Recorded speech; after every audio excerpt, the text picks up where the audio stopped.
अस्सलाम वालेकुम तलबा।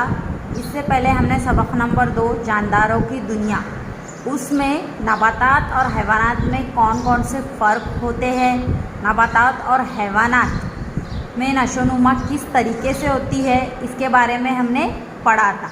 आज हम नबातात और हैवानात में अमल तनफ़ुस का अमल किस तरह होता है ये देखेंगे। साथ ही साथ उनमें खराज का अमल भी किस तरह होता है ये देखेंगे।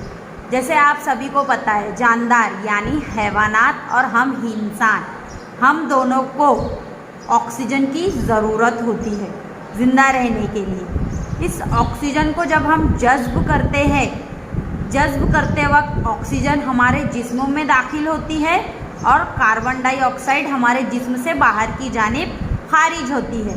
यह अमल इंसानों में नाक के ज़रिए होता है और हैवानात में गलफड़ों के ज़रिए होता है। इसी अमल को अमल तनफ़ुस कहते हैं। लेकिन ये अमल पत्तों पर बनी बारीक बारीक मसामात में यह अमल फाल पाता है। इस अमल में पत्ते यानी नबातात अपनी जानिब से ऑक्सीजन खारिज करते हैं और कार्बन डाइऑक्साइड जज्ब करते हैं। ठीक है बच्चों, यानी नबातात और हैवानात में तनफ़ुस जानदारों की एक खुसूसियात है। अब आ जाते हैं हम इखराज की जानिब। जिस तरह नबातात और हैवानात में अमल तनफ़ुस का अमल होता है, उसी तरह नबातात में इखराज का अमल भी होता है। हैवानात के जिस्म में होने वाले दूसरे कई अफ़आल के दौरान बेकार मादे तैयार होते हैं, इन्हें फासिद मादे कहते हैं। यानी जो चीज़ हमारे जिस्म में ज़रूरत नहीं होती है, जिन चीज़ों की, वो चीज़ हमारे जिस्म से फासिद मादों की शक्ल में इखराज के ज़रिए बाहर निकल जाते हैं। इन फासिद मादों को जिस्म के बाहर खारिज करने के अमल को क्या कहते हैं बच्चों? इखराज का अमल कहते हैं। हैवानात में इखराज के लिए मुख्तलिफ आज़ा पाए जाते हैं, यानी इंसान और हैवानात में अलग अलग आज़ा होते हैं इखराज के अमल के लिए। लेकिन नबातात में भी इखराज का अमल होता है। मसलन कुछ नबातात में मखसूस मौसम में पत्ते झड़ते हैं। जैसे आप यहाँ देख रहे हैं पतझड़। जब पतझड़ का मौसम आता है तो नबातात में पत्ते सूख कर खुद ब खुद झड़ जाते हैं, यानी उनमें इखराज का अमल मौसम के ज़रिए या अलग अलग तरीक़ों से पाया जाता है। ठीक है बच्चों,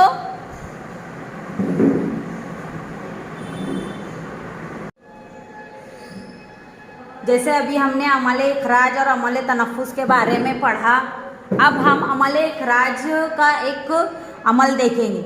अब बच्चों देखते हो, फ्रिज में हम अगर कोई सब्ज़ी या तरकारी, फ्रिज हो या फिर बाहर हो, अगर हम कोई भी सब्ज़ी या तरकारी, हरी सब्ज़ी जो जिसमें सोआ आ जाती है, मेथी आ जाता है, पालक आ जाती है, कोतमीर आ जाता है, उसे अगर हम थैली में रख कर गांठ लगा दें और कुछ दिनों बाद जब हम उसमें देखेंगे तो थैली की तहों पर हमें क्या दिखाई देता है?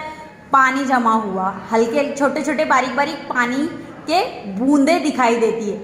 यानी इसका क्या मतलब है? नबातात आबी बुखारात की शक्ल में पानी खारिज करते हैं।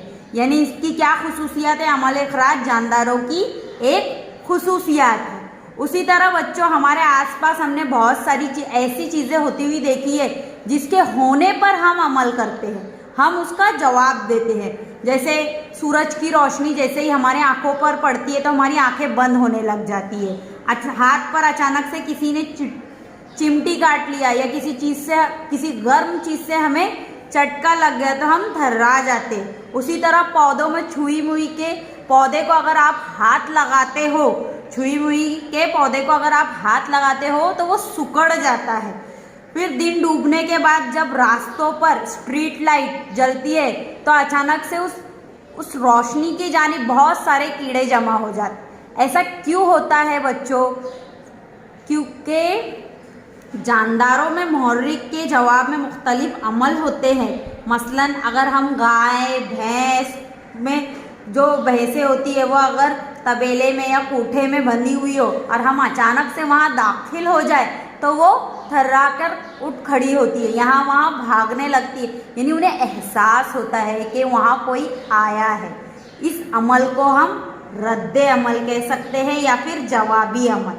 समझ में आ रही बच्चों? ये रद्दे अमल और जवाबी अमल दोनों की सलाहियत नबातात में भी होती है और जानदारों में भी होती है, यानी हैवानात में भी होती है। हम इंसान अगर हमें कोई टच करता है तो हमें महसूस होता है। उसी तरह नबातात को अगर आप हाथ लगा रहे हो तो वो इसी तरह आप देखो, पौधे को अगर हम सूरज की रोशनी की जानिब रखेंगे तो वो पूरी तरह से उसकी जानिब मुड़ जाता है, यानी वो अपने होने का सबूत देता है। ठीक है बच्चों, यानी रद्द अमल की सलाहियत जानदारों की एक खुसूसियत